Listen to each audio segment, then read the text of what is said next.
Amen. Good morning.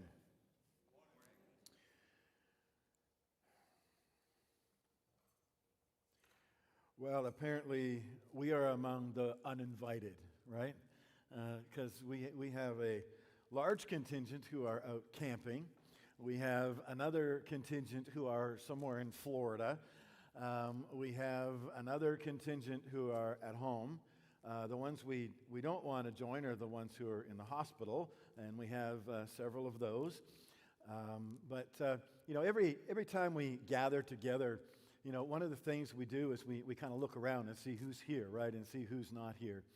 And it really is a matter of perspective, as we, kind of determine whether it's a good thing or not.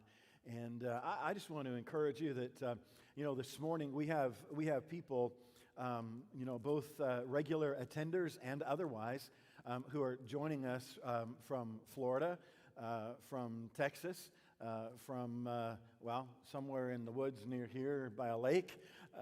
We have others who are, who are homebound, who are watching us this morning, and others who are just a little unwell. And so it's always exciting for me to kind of look and see who's joining us, and who, isn't actually in a seat this morning. But we want to welcome all of you, no matter where you might be this morning.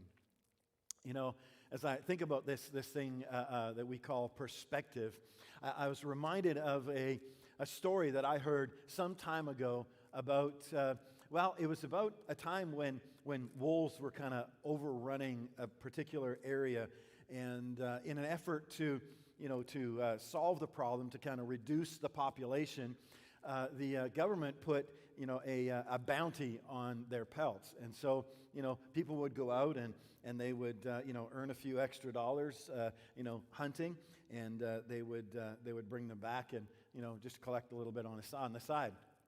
Well, as you might imagine, there was a couple of guys who decided now they're going to go and make a few extra bucks over this weekend. And so they went out and decided that they were going to go out to the woods and get them a few.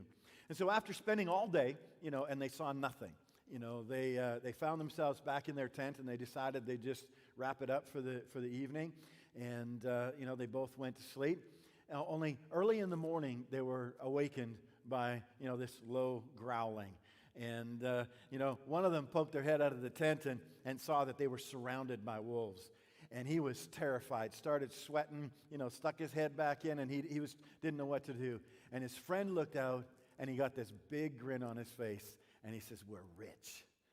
It's a matter of perspective, isn't it? I mean, that's my version of the, is your glass half full or half empty? I mean, that's kind of how I look at it. But it's more than that. It's more than whether you are an optimist or whether you are a pessimist, whether you see the good in things or whether you only see, the challenges. We're talking about this thing called perspective. And in many ways, as we have walked through, this message, this sermon, if you will, in the book of Hebrews, that's really what it has all been about. That's what he has been pointing us to over and over and over again, this thing called perspective. And it's perspective that shapes, the way we go through our lives, the way we see everything. It's perspective that helps us interpret, all of the events and activities that we see around us. It's perspective that causes us to interact with each other the way we do. It's perspective that really gives us the lens through which we see and understand the world around us. It's the filter, through which we interpret everything around us. It's what causes some of us to see opportunities where others, see only doom and gloom.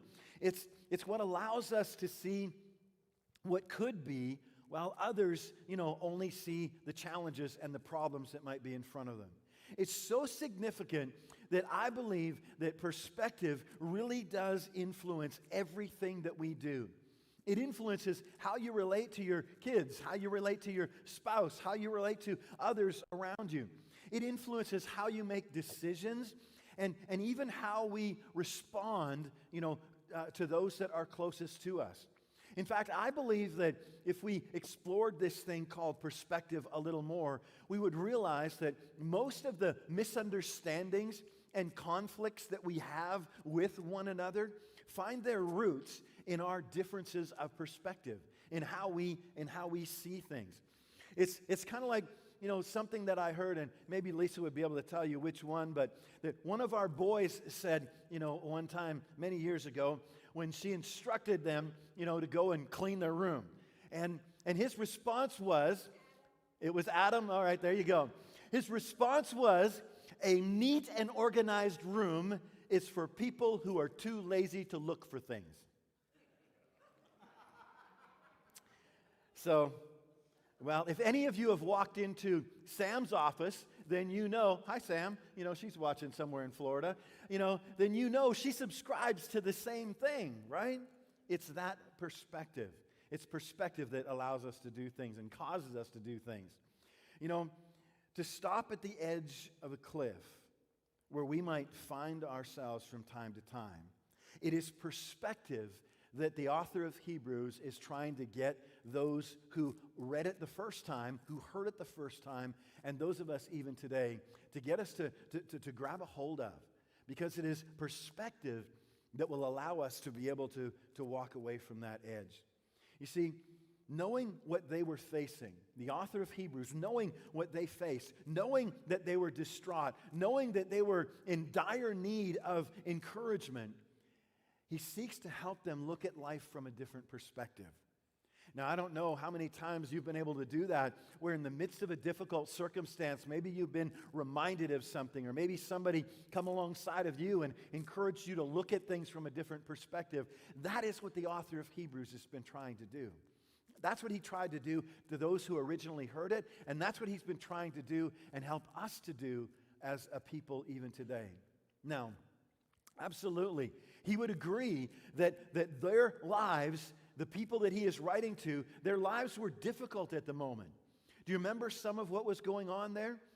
They were being persecuted. They were being ostracized, even in their own communities, places where they had grown up, places where they had done business for, all of their lives. They'd been pushed aside. Why?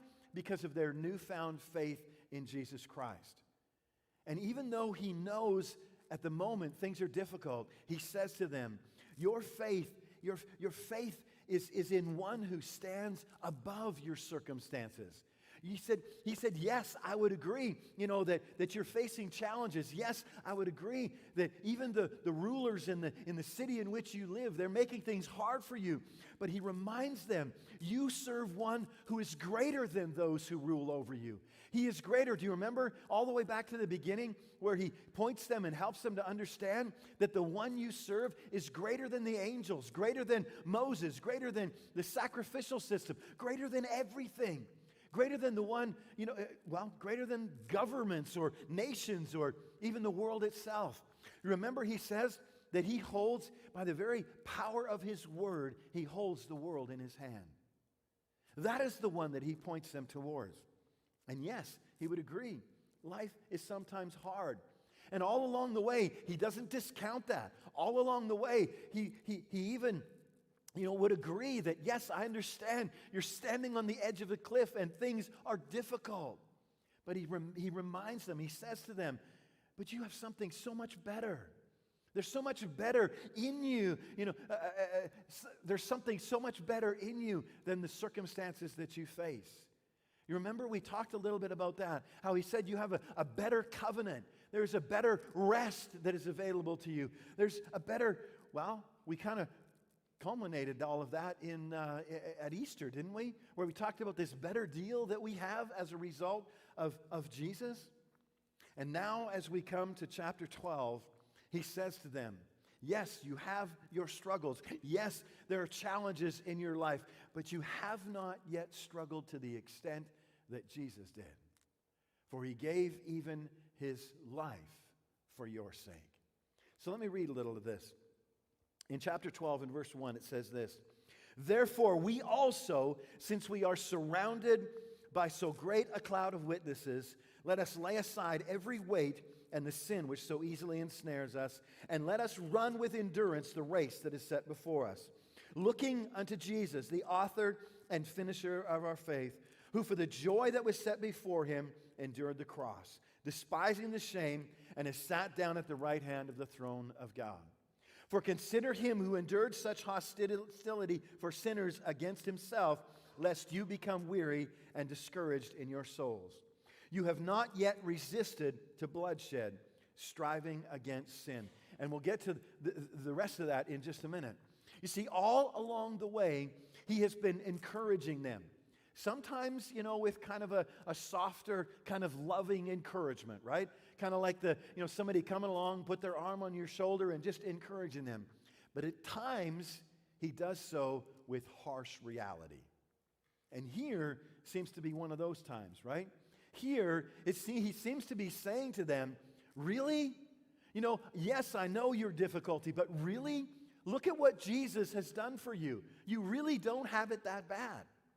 Now, if you can imagine, showing up at the hospital and you've got something wrong with you and you get admitted, maybe even to the ICU, and could you imagine the doctor coming to you and saying, come on, you don't have it that bad. There are people who are in emergency, who are just in can you imagine?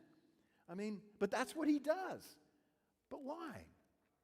And I know we kind of live in a soft world today. I understand that, where we got to kind of tiptoe around, people's feelings. I understand that. And this seems kind of cold, doesn't it? It seems a little unfeeling even. But his point is not to downplay their situation. That's not what he's trying to do. Remember all along the way how the author of Hebrews, in order to get their attention, sometimes reaches in and just kind of shakes them a little bit? Just kind of rattles them? That's what he's doing here again. You see, his point is to try and get them to shift their perspective so that they might not become weary and might not be discouraged. Isn't it true that sometimes we spiral downwards because we are fixated and focused on the wrong things? Was it last week we talked a little bit about that? How we focus sometimes on the wrong things, how we fix our attention and our eyes sometimes on the wrong things. Well, he continues, and in order to help them shift their perspective, listen to what he goes on to say in verse 5. And you have forgotten the exhortation which speaks to you as sons. My son, do not despise the chastening of the Lord, nor be discouraged when you are rebuked by him. For whom the Lord loves, he chastens. Now, the word chasten is the same word for discipline. So he goes on, and scourges every son whom he receives. If you endure chastening, God deals with you as with sons. For what son is there whom a father does not chasten? But if you are without chastening, of which all have become partakers, then you are illegitimate and not sons. Furthermore, we have had human fathers who corrected us, and we paid them respect. Shall we not much more readily be in subjection to the Father of spirits and live?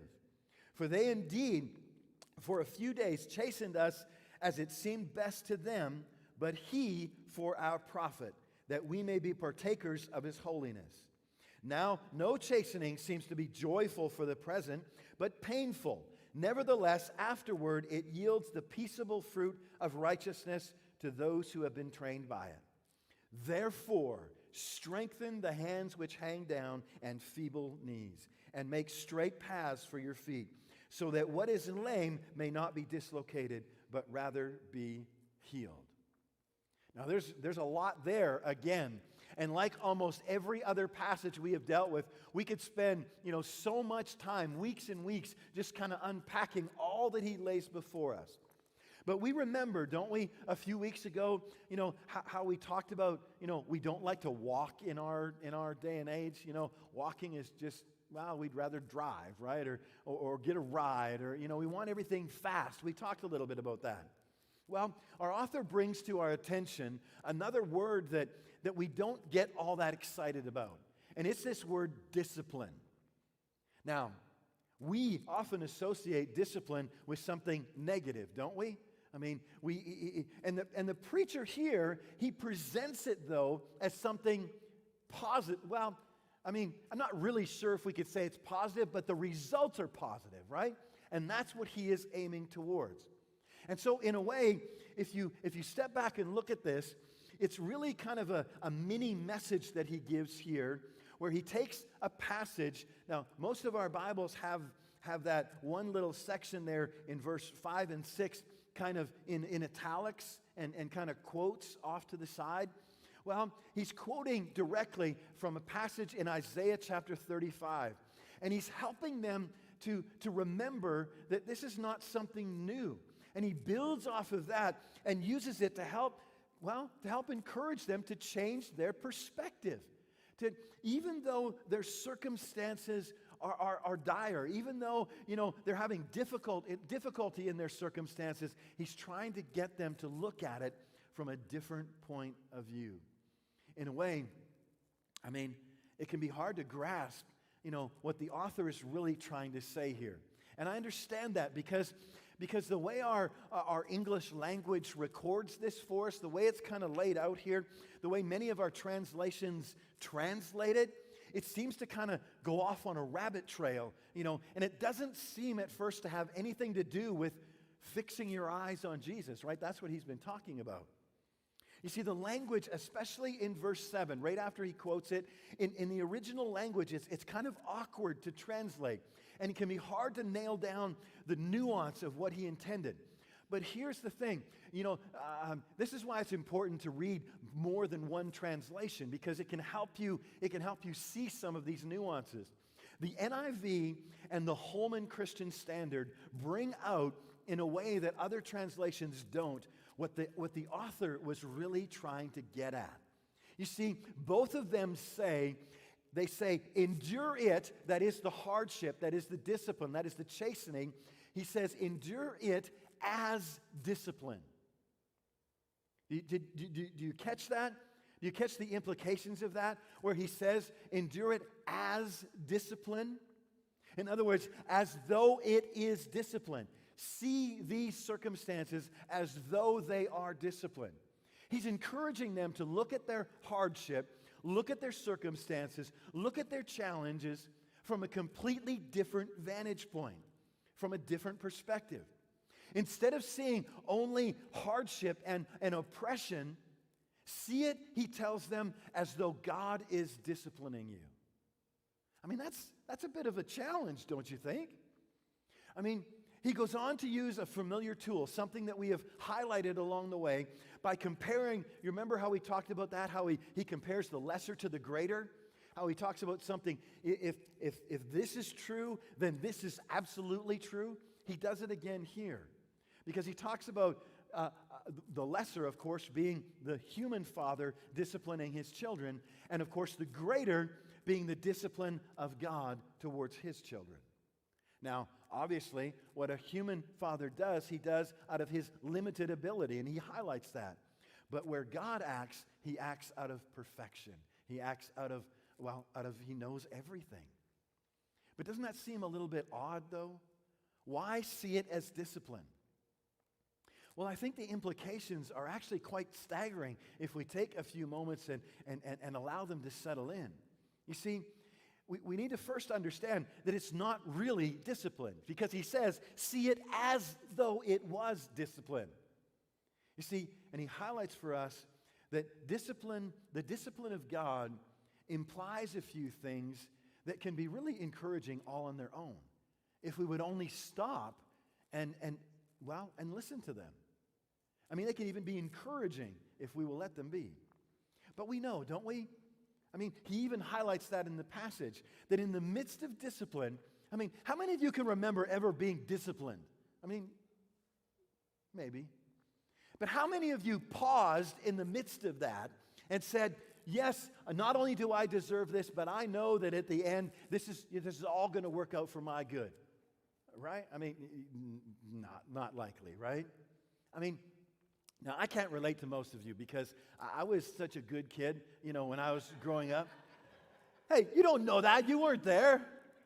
I never did anything that required discipline. But I do remember a time or two, when I think maybe my parents they didn't understand this. They needed a better perspective.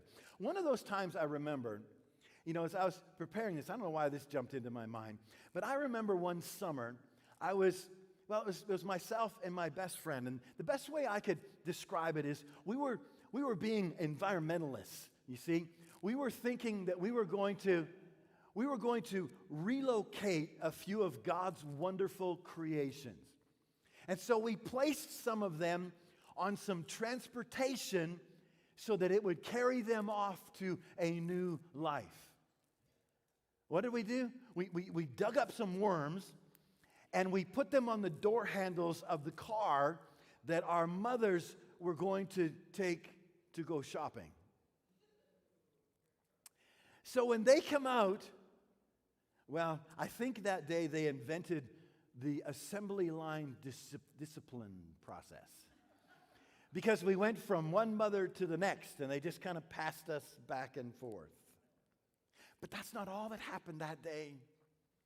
You see, we were such good environmentalists that we felt that some of our little friends, they were a little more sensitive than others, to the weather and that kind of thing.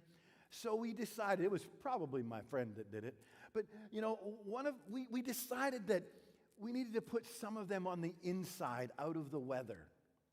And so we put a few on the steering wheel and on the gear shifter, and maybe one or two found their way to the inside door handles. So as you might imagine, the assembly line started all over again. And anyways, from my mom to his, and anyways. Not many of us see discipline as a good thing, do we? Not many. But aside from parental misunderstandings, if we take a step back from those things, we do see, don't we, that discipline does bring some positive, implications. We understand that. I mean, one of the positive things out of all this, in 35 years of marriage, I've not done this to Lisa once. I mean, so it was a good thing. That may be for another time. But in all of this, I mean, what do we gain from looking at this from a different perspective? Well, first of all, I think it's the obvious, right? It's the obvious that we sometimes miss. Because if we are being disciplined as the children of God, that proves that we are His children. I mean, that's what the author here highlights for us. God, he says, deals with us as sons. And we'll come back to that. Second, even though we sometimes have difficulty seeing it all the time, discipline brings maturity. It helps us to grow. It helps us, deepen our faith. It helps us to learn. Next time I would be a long ways away before they walked out of the house. I mean, we learn from those things. Well, discipline also conforms us to the character of God. And then if we go on, even in this passage, he highlights it. It helps us to be partakers of His holiness. I mean, listen to what he says. He says, and now no chastening or discipline seems to be joyful for the present, but painful. Nevertheless, afterward, it yields a peaceable fruit of righteousness to those who have been trained by it. And we get that. I think we understand that if we step back. But oftentimes, when we find ourselves in the midst of life, when we find ourselves on the edge of a cliff, when we're not sure even how we got there, we're not sure how we're going to get back from it, we don't pause long enough to consider how we're looking at things, do we? When is the last time you felt like you were at the end of your rope and you just said, maybe I should stop and just look at this from a different perspective? Of course not. We get so wrapped up in our own difficulties, and we get so wrapped up in the reality that we're standing on the edge of a cliff that we don't think of those kind of things. Not unless somebody comes alongside of us and taps us on the shoulder, or more than likely kind of, gives us a little bit of encouragement to look at things from a different perspective. I mean, never mind in the midst of that, do we make the effort to just do it ourselves, to look at things differently? But let me tell us something. I know we understand it, but we don't often like to admit it. Because when we're looking at circumstances, when we're looking at the challenges, when we're looking at the things in our lives that bring us to the edge of the cliff, there are different things that get us there, right? We understand that.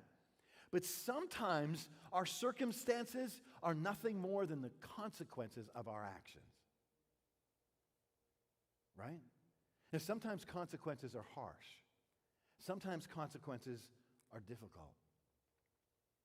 But more than that, I mean, we can go on, because sometimes what brings us to the edge of a cliff, sometimes the circumstances that we find ourselves in our lives, sometimes they are the result of living in a lost world. I mean, that's a reality, isn't it? We live in a lost world. From the very time of Adam, from the time that Adam and Eve brought sin into this world, things have not been as God intended. And maybe that's difficult for us because oftentimes when we find ourselves in difficulty, when we find ourselves on the edge of a cliff, well, we want to find a reason, right? We want to find, well, we don't really want a reason. We just want somebody to blame, right? We want to point a finger at somebody in order to understand what is happening. And a lost world is sometimes, well, it's not specific enough, is it? For us to blame, we kind of like, people are easier to blame than something as big as a lost world. But that doesn't make it any less true. You see, sickness and death, they are here a reality because of the lost world in which we live. Sometimes, though, like those to which the author of Hebrews is writing, sometimes the circumstances that we find ourselves in, sometimes they are the result of what others are doing to us or have done to us. Is that not true? I mean, that's an easier one, I think, for us to admit. Sometimes that is what brings us to the edge of a cliff. But how do we look at things as the author would encourage us? What would it look like if we looked out at the circumstances in which we find ourselves as though it were the discipline of God? Let me ask you this. Would it change the circumstances? No, it would not. Would it change, the events that you find yourself in the midst of? No. But the shift in perspective would make all the difference in the world. And this is amazing. If we would only grab a hold of this, if we would only listen to what the author of Hebrews is saying to us, the implications are crazy. You see, it would change our mindset. It would change our expectations. It would change our attitudes. It would change our posture as we even walked out among the world in which we find ourselves in. Why? Because perspective changes everything. And so instead of assuming, that every time difficulty shows up, every time we find ourselves on the edge of a cliff, every time we face a problem, instead of assuming that somehow God has abandoned us, I mean, that's what we do, isn't it? I mean, we blame God for whether it's a health issue, we blame God for a circumstance, we blame God for letting other people do stuff to us. I mean, on and on and on it goes. But instead, what would happen if we assumed that in the midst of it, God was standing right there with us? That would change things, wouldn't it? I think it would. It would be just like what the author of Ecclesiastes is saying when he said, two are better than one, right? A cord of 3 strands is stronger. Why? Because when we stand together, just even the understanding and realizing that no matter what we face, if you are a child of God, if you have been saved by the blood of Jesus Christ, then you are his child. And he stands with you. He stands with you and beside you. And so I wonder what would happen if not only if we looked at things not as God abandoned us, but what would happen if we stopped assuming that somehow, whatever circumstance I find myself in, somehow I don't deserve it, right? Whatever challenge we're facing, Instead of focusing on that, instead of focusing on what caused it, well, we're trying to find somebody to blame for it.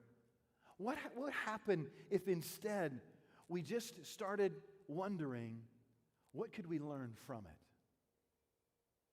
You know, what can we gain in the midst of this difficulty? Well, in the midst of it, I think at the very least we would start looking for how God might use our circumstance, or how God might just use our difficulties to maybe even help somebody else. But maybe the worst thing in all of this,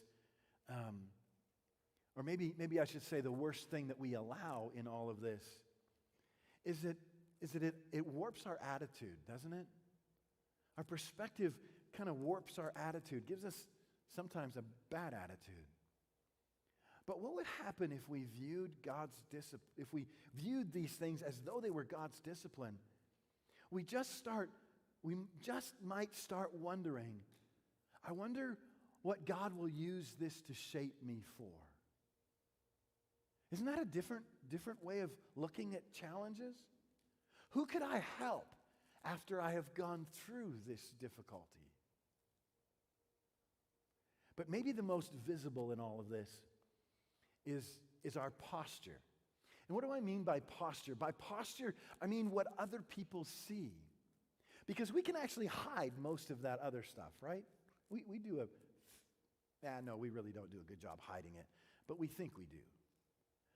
But what would happen if we stopped being victims of our circumstances and started to live as though we serve a risen Christ? I mean, isn't that the heart of the perspective that the author of Hebrews has been pointing towards? I mean, he's been pointing them not towards their difficulty. He's been pointing them not towards, he doesn't even give them advice on how to get out of their difficulty. Instead, he just simply points them to the one who stands with them. He points them to Jesus. He points them to the one in whom they have placed their faith. You see, if we did that, if we shifted our perspective, we would begin to see life and all of its challenges through the lenses not of what is happening today, not of what might have happened yesterday, but we would begin to see all of life through the lenses of eternity. And through the reality of the power of the Son of God, who the author of Hebrews tells us holds in his very hand. By the power of his word, he says, he holds everything in his grasp. You see, I think it's this kind of perspective that Peter, that he had in mind when he wrote to another group of believers who were facing suffering.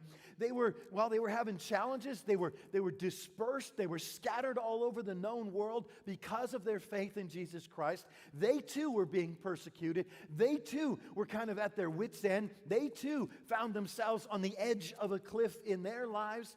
And to them, he says this, "But even if you should suffer for righteousness' sake, you are blessed," he tells them.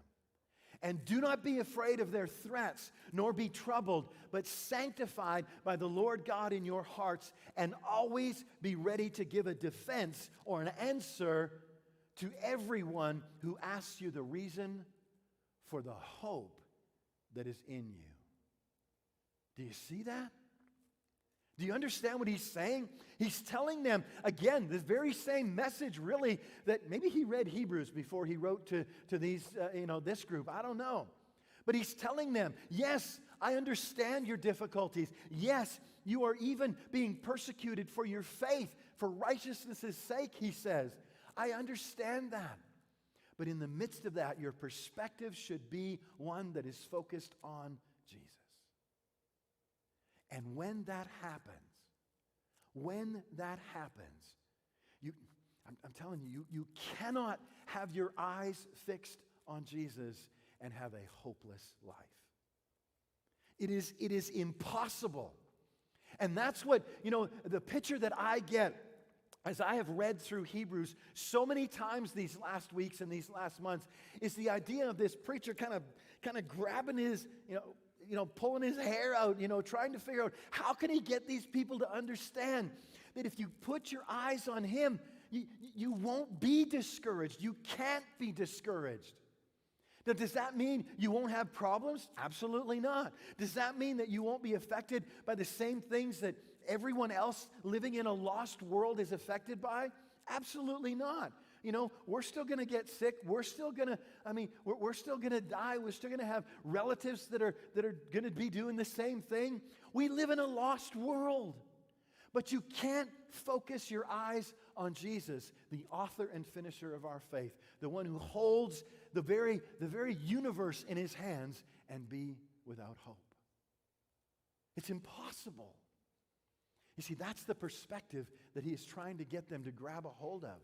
That's the perspective that he's trying to get them and encourage them to see, to see their lives through. And that is what he is encouraging us to do as well.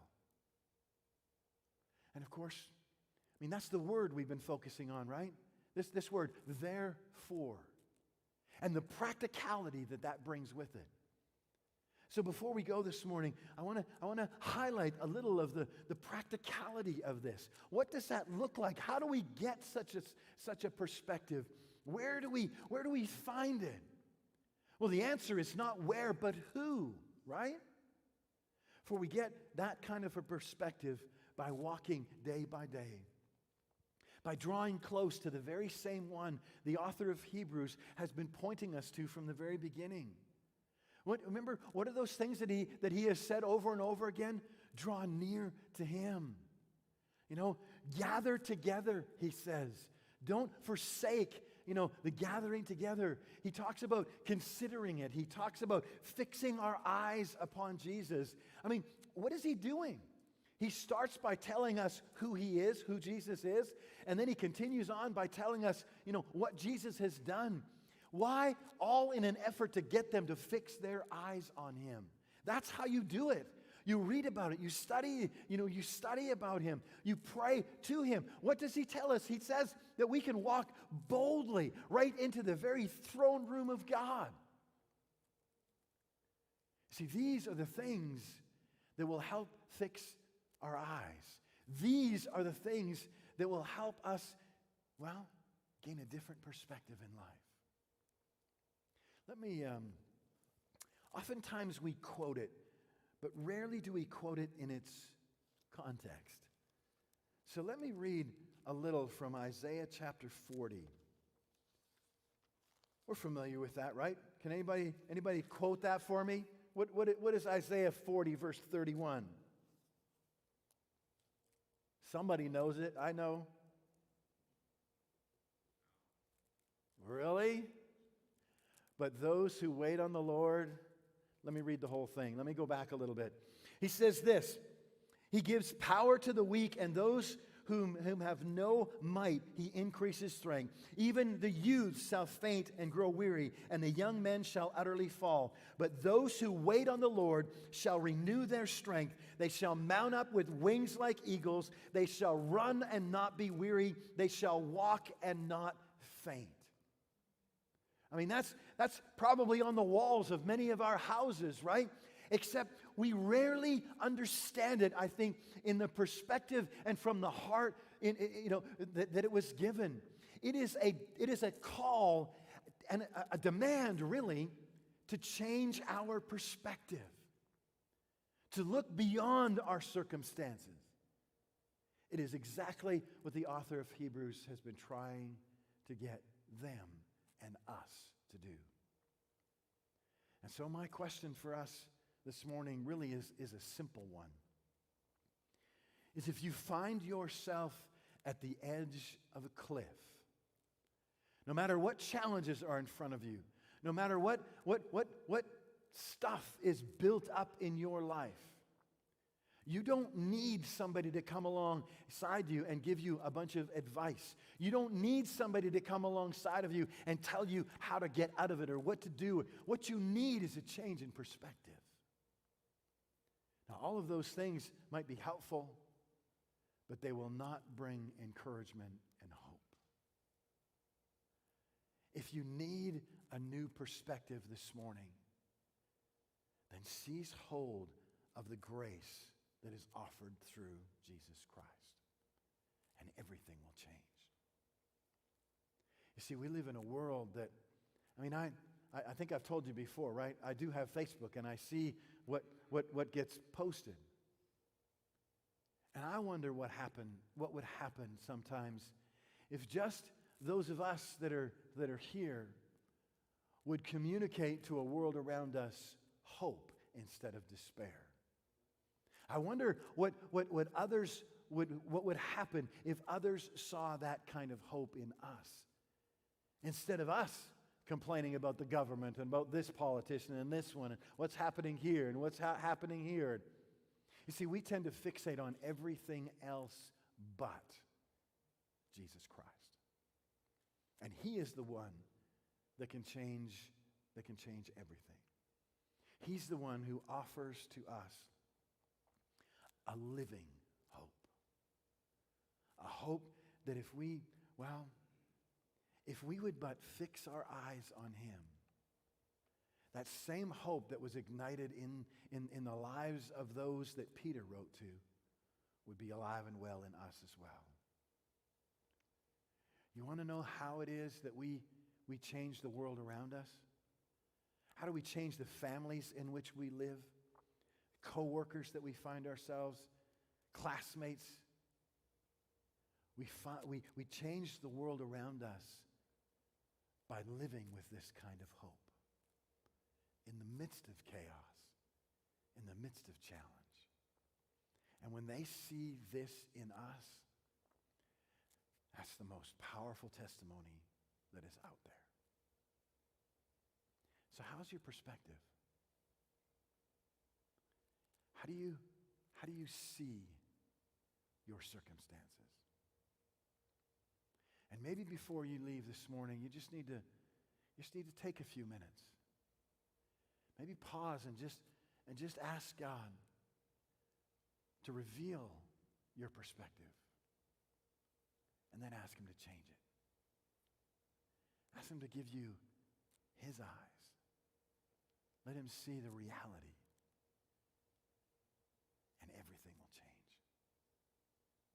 Stand with me, will you? Father, I am so